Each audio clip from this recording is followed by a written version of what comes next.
අලා මේ දැන් එකතු වුණේ කුයික්ලන් ලංකා channel එකත් එක්ක. හරි ඔයගොල්ලෝ thumbnail එකේ දැක්ක විදිහට මම අද අරගෙන ආවේ ලෝකේ මේ වෙනකන් හිටු භයානකම රජවරු 3 දෙනෙක් ගැන. හරි එහෙනම් වැඩි කතා වුන්නේ නැහැ නේ. අපි එහෙනම් වීඩියෝ එකෙම සෙට් වෙමු.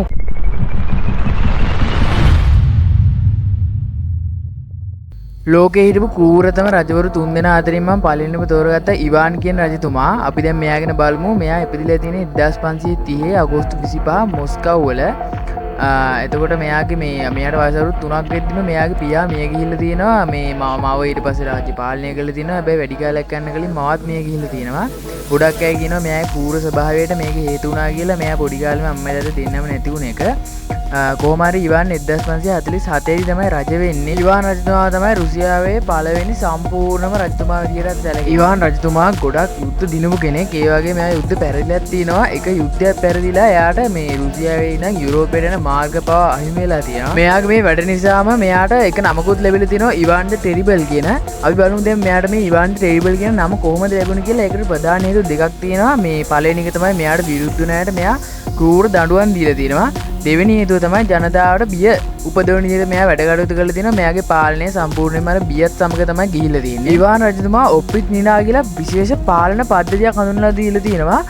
මේ පාලන පද්ධතියත් මෙයාගේ ක්‍රූරකමට මේ තවත් එක නිදසුනක් තමයි මේ පාලන පද්ධතියෙන් එයාට විරුද්ධයි කියලා හිතපු අය එයා මරලා තියෙනවා. ඒ වගේම දීපල අරන් තියෙනවා. ඒ වගේම මේ නගර විනාශ කරන වගේ වැඩ කටයුතු මේ පාලන පද්ධතියත් එක්ක මෙයා කරලා තියෙනවා. මෙයාගේ ක්‍රූරකම් පෙන්වන තවත් එක මේ කරුණක් තමයි මෙයාගේම පුතා මෙයා විසින් මරලා තියෙනවා. ඒක වෙලා තියෙන්නේ කොහොමද? මේ පුතත් එක්ක ගැටුමක් ඇති වුණු වෙලාවක ඊළඟට රජයෙන් ඉඳලා තියෙන්නේ මේ පුතා තමයි වැඩිමහල් පුත්‍රයා. පුතත් එක්ක ගැටුමක් ඇති වුණු වෙලාවක පහර දීමක් සමග පුතා මැරිලා තියෙනවා. මේ වගේ පසුකාලිනව මෙයා මේ ගොඩක් පසුතැවීම්. ඉවාන් රජතුමා 1550 දී සුදෙබ්නික් කියලා මේ නීති පොතක් හඳුන්වලා තියෙනවා.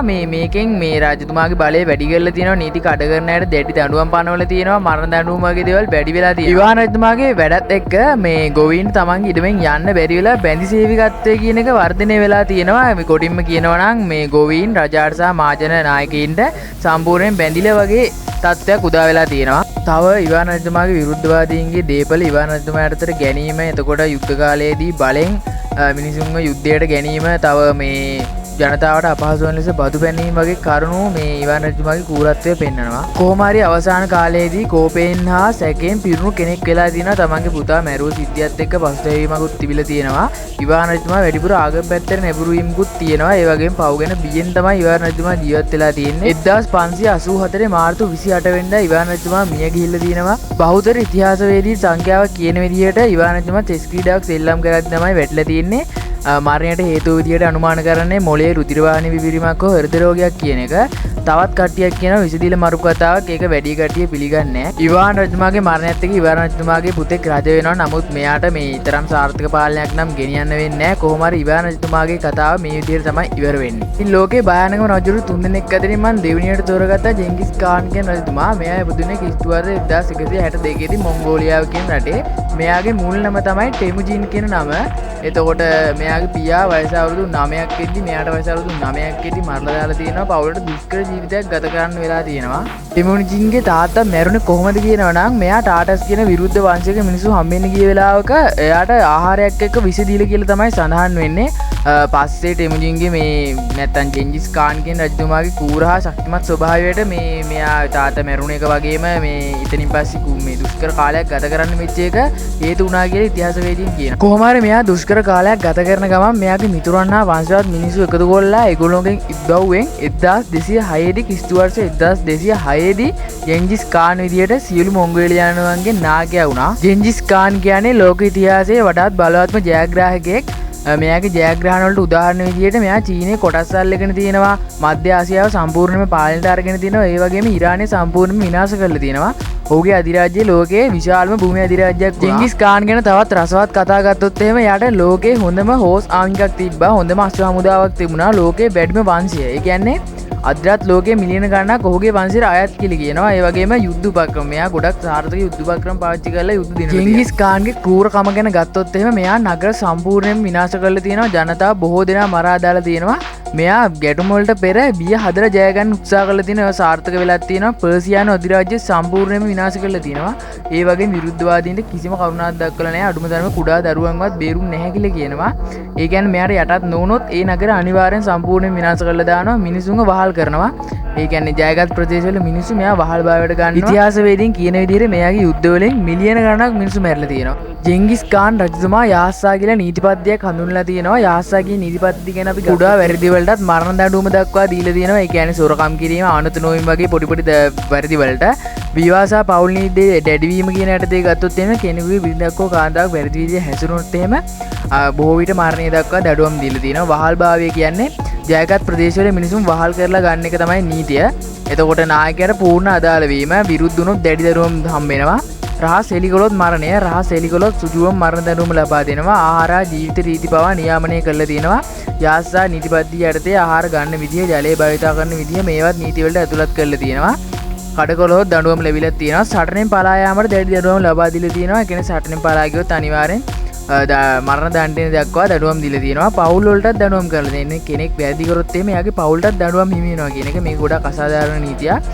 නඩු විභාග අඩුවීම, ඒ කියන්නේ නායකයා කැමැත්තට දඩුවම් දීම වගේ දේවල්, බිය මත පාලනය වගේ ගත්තොත් ඒ ටික තමයි අපිට ආසා මෙයාගේ නීතිපද්ධතිය යටතේ කතා කරන්න පුළුවන්. ජෙන්ගිස් කාන් රජතුමාගේ කූරකම් බව පෙන්වන තවත් ප්‍රධාන ලකුණක් තමයි කුවාරසන් කියන අධිරාජ්‍ය විනාශ කිරීම. කුවාරසන් කියන්නේ මධ්‍ය ආසියාවේ රටවල් කිහිපයක එකතු වෙලා හැදිච්ච අධිරාජ්‍යයක්. එයා මේ අධිරාජ්‍යයට වෙළඳකරුවන් සහ දූතයන් යවලා තියෙනවා. එහිදී දෙවෙනි ෂා මුහම්මද් කියන රජතුමා ඒ වෙළඳකරුවන් ඝාතනය කරලා තියෙනවා.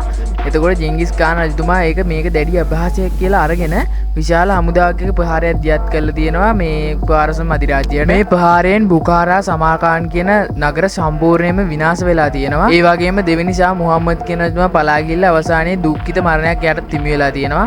ජෙන්ගිස් කාන් රජතුමාගේ භීෂණ ක්‍රියා ගත්තොත් එහෙම මිනිස්සුන්ව එකට එකතු කරලා සමූහ වශයෙන් මරලා දාලා තියෙනවා. ඒ වගේම නගර හිස් කරලා කිසිවෙකු ඉතුරු නොවන ලෙස ඒ නගර විනාශ කරලා දාලා තියෙනවා. කොහොම හරි කිස්තු වර්ෂ 1227 දී ජෙන්ගිස් කාන් රජතුමා මිය ගිහිල්ලා තියෙනවා. මරණයට හේතුව තාම තහවුරු කරලා නැහැ. කොහොම හරි ජෙන්ගිස් කාන් රජතුමාගේ කතාව මෙන්න මේ විදිහට තමයි ඉවර වෙන්නේ. අන්තිමට මම තෝරගත්තු කෙනා තමයි මේ කැලිගුලා කියන්නේ. කැලිගුලා රජතුමා ඉපදෙන්නේ කිස්තු වර්ෂ 12 වෙනි අවුරුද්දේ. ඒ කියන්නේ කිස්තුස් වහන්සේ ඉපදිලා 12 වෙනි අවුරුද්ද. මෙයාගේ මුල්ම නම කැලිගුලා කියන නම නෙමෙයි. කුඩා සබත්තු පැලඳලා තියෙනවා. ඒක නිසා මේ හමුදා මෙයාට දාපු නික්නේම් එකක් තමයි මේ කැලිගුලා කියන්නේ. මෙයාගේ සැබෑ නම තමයි ගයියස් ජූලියස් සීසර් ඕගස්ටස් ජර්මානිකස් කියන නම. ස්පෙලින් පොඩ්ඩක් වරදින්න පුළුවන්, මටත් පොඩ්ඩක් කියාගන්න අමාරුයි. කොහොමද මෙයා රජ වෙන්නේ කිස්තු වර්ෂ 37 දී. ඔහු රෝම අධිරාජ්‍ය බවට පත් වුණා. මෙයාට කලින් රජතුමා තමයි ටයිබීරියස් කියන්නේ. මෙයාත් එක්ක පොඩි නෑකමක් තියෙනවා. ඒක මට හරියටම හොයාගන්න බැරි වුණා මොකක්ද කියන එක. කොහොමද මෙයා වඩාත්ම විකෘති වගේම කූර රජෙක්. මෙයා රජ වුණේ කොහොමද කියන එක ගැන කතා කරනවා නම් රෝමන් රජතුමා ආරක්ෂා කරන හමුදාව මෙයාට සපෝට් කරලා තියෙනවා රජ වෙන්න. ඒ වගේම රෝමන් සෙනෙට් එක මෙයා පිළි අරගෙන තියෙනවා ඉස්මාජිරේ. ඒ නිසා මෙයාට සම්පූර්ණ බලය ලැබිලා තියෙනවා රෝමයේ මේ රජතුමා විදියට. මුලින් මෙයා හොඳට හිටියත් පස්සේ තමයි පොඩ්ඩක් මෙයා විකෘති වෙලා තියෙන්නේ.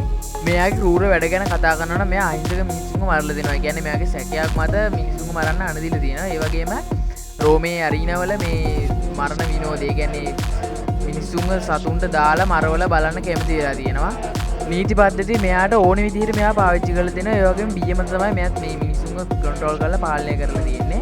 ඒ වගේම මෙයාගෙන අමුතු කතාවක් තියෙනවා. මෙයා Taman දෙවියෙක් කියලා ප්‍රකාශ කරගෙන තියෙනවා. ඒ වගේම අස්වියෙක්ට තනතුරක් දෙන්න උත්සාහ කරපු කතාවකුත් තියෙනවා. ඒ වගේ මෙයා සෙනෙට් එක අගෞරවයට ලක් කරලා තියෙනවා. Tamanට විරුද්ධ වෙන හැම කෙනෙක්වම මරලා තියෙනවා. විකෘති හා අසමතුලිත හැසිරීම මෙයා දක්වලා. මෙයාගේ මරණය සිද්ධ වෙන්නේ කිස්තු වර්ෂ 41 දී. මෙයාගේ මරණය කොහොමද සිද්ධ වුනේ කියනවා නම් මෙයාගේම ආරක්ෂක විසින් තමයි මෙයාව ඝාතනය කරලා තියෙන්නේ. හරි ඉතින් මං ගෙනාව වීඩියෝ එක මෙතනින් ඉවරයි. ඔයගොල්ලෝ මේ එකතු වෙලා හිටියේ කුයික්ලන් ලංකා channel එකත් එක්කම. ඒ වගේම ආදරෙන් මතක් කරනවා අපි subscribe කරලා එකතු වෙන්න. ඒ වගේම like කරන්න, comment කරන්න, share කරන්න.